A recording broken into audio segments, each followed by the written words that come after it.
First ever factory outlet Mukunda జ్యువెలరీలో Nakshi Mela December 13 నుంచి 21 వరకు అన్ని స్టోర్స్ లో. బిగ్ బాస్ చూస్తున్నారా?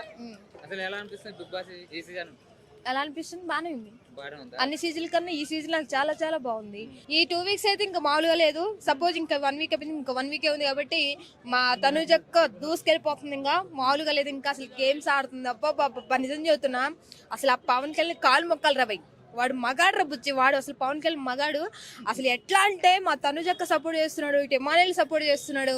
వాడు అసలు నిజంగా బిగ్ బాస్ విన్ని కాకపోయినా పర్లేదు, దయచేసి వాడిని రన్నర్ మాత్రం చేయండి రాబాయ్. ఎందుకంటే మా ప్రాణం తనుజక్క కాబట్టి ఆమె కప్పియాలా, రన్నర్ పవన్ కళ్యాణ్ చేయాలంతే. లేటెస్ట్ ప్రోమో వచ్చింది కదా, చూసారా? ఏమొచ్చింది అంటే ఒక టాస్క్ ఇచ్చారు లేటెస్ట్ గా, పవనే గెలిచాడు దాంట్లో. ఎస్, పవన్ కళ్యాణ్ తనుజ ఆల్మోస్ట్ ఇద్దరు సపోర్టింగ్ ఎవరు గెలిచినా ఐఎమ్ హ్యాపీ. డిమాండ్ పవన్ గురించి ఏం చెప్తావు?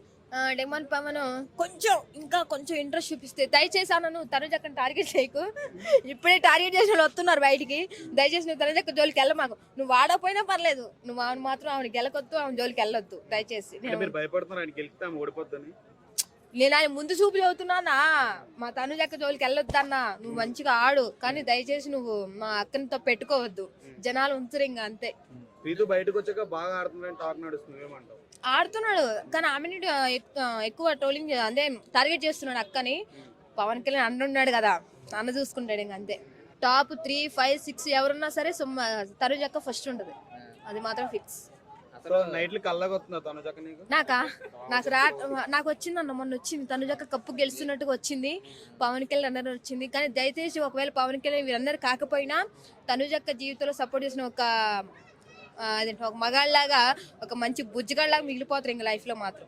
జై పవన్ కళ్యాణ్. తనుజ ఇప్పుడు నేను అందరు బయట అంటున్నా కదా, నేను అందరి ముందు చేస్తున్నా భజన, తనుజ భజన. ఎవరు సంజనానా?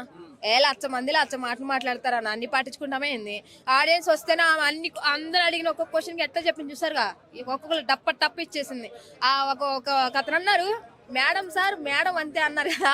మా తనుజ అబ్బాయి ఏం నవ్వు ఇంద్ర నాయన మాత్రం, అది మాత్రం హ్యాపీ అనిపించింది. మేడం సార్ మేడం అంతే.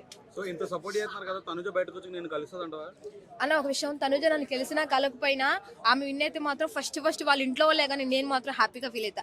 నన్ను ప్రతి ఒక్కరు నోరు మూసుకుంటారు, అది మెయిన్ దాని target. Ritu Chaudhary press meeting పెట్టింది, ఓడిపోయినా బయటకు వచ్చి బాగా మాట్లాడింది. తనుజ కర్ణాటక బాడిపోయిద్దా, ఇక్కడ మీటింగ్ పెట్టిద్దా? అయ్యా ఎందుకన్నా, గెలిచినా ఒకవేళ మాకు ఓడిపోయినా సరే జనాల్లోకి వస్తుంది, మాట్లాడుతుంది, అది మాత్రం పక్క. నెక్స్ట్ సీరియల్ తీసుకుని మళ్ళీ మీ ముందుకు వచ్చిద్దన్నా, మళ్ళీ పక్కా చెప్తున్నా. ఒకవేళ బిగ్ బాస్ 99 అంటే ఒక 1% విన్ కాకపోతే మళ్ళీ నెక్స్ట్ సీరియల్లో కానీ నెక్స్ట్ సినిమాలో క్యారెక్టర్ అయినా హీరోయిన్ గానీ వచ్చింది పక్కా.